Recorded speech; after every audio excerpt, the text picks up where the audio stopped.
In the last lesson, I explained the final two parts of the ML definition: predictive insights and repeated decisions. You might be wondering about how to apply ML to your business. In this section, I want to inspire you with some real-life examples of ML. You might not realize it, but there's ML all around you. Can you think of examples of ML that have transformed your life? Do you get less spam in your inbox? Or have you used a voice assistant to call your mom? Maybe you've used search within Google Photos to find the best picture of your dog. Or you might have watched that YouTube video that was recommended to you on the YouTube homepage. Or maybe you have taken a faster way to get home based on a recommendation from Google Maps. Those are just some examples of how Google uses machine learning in many of its products today.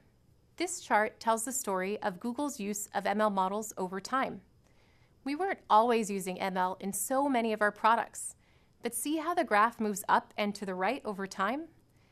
That is evidence that the number of machine learning models in use at Google has grown dramatically over the past few years.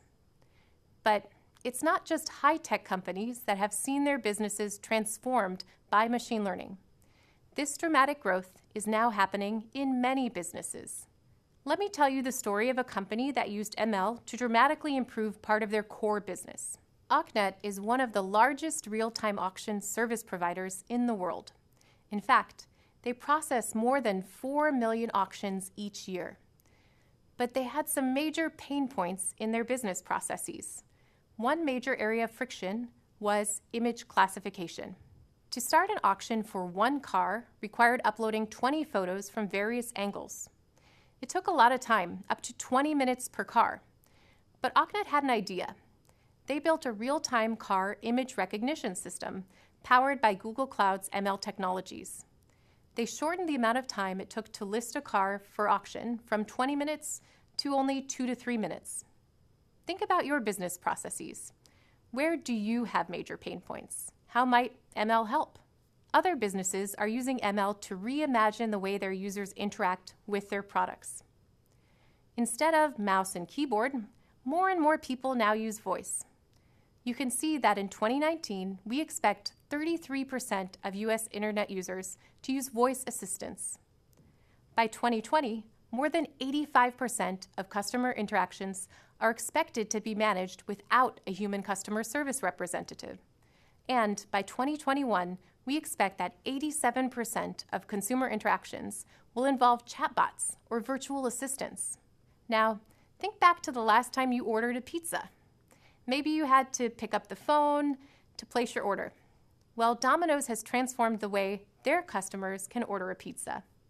That's big business for Domino's. Did you know they deliver over 10 million pizzas each week in the US? For years, customers have been able to order pizzas via Dom, a simple ordering bot available online and through the company's mobile apps. But Domino's was determined to keep innovating. They wanted to build a better way for their users to interact with a bot to place orders. Using Google's Dialogflow chatbot technology, Domino's was able to improve the ordering experience even more for their customers. The bot could now handle more difficult or complex orders from customers. It also provided a more natural and positive interaction for customers using the bot to place orders. With Dialogflow, Domino's found ways to continue to improve its core business operations. As the cost of connected devices drops, unimaginable use cases open up. The Amazonian rainforest is rich with natural resources and cultural heritage, but it's threatened by people who illegally cut down trees. From a policy perspective, it's not possible to patrol that much land. But what if the marginal cost of monitoring was nothing? A company called Rainforest Connection uses machine learning and small distributed listening devices to detect when illegal deforestation is taking place and contacts the authorities. Remember, data is an essential ingredient for ML. Where there is data, there are ML opportunities. Take banking, for example. There's so much data collected in banking. Think about some of the questions you might answer with all of the data available in banking. Like, is this credit card transaction fraudulent? Should I offer this customer a loan or a savings account? How much will this current customer deposit over the next 10 years?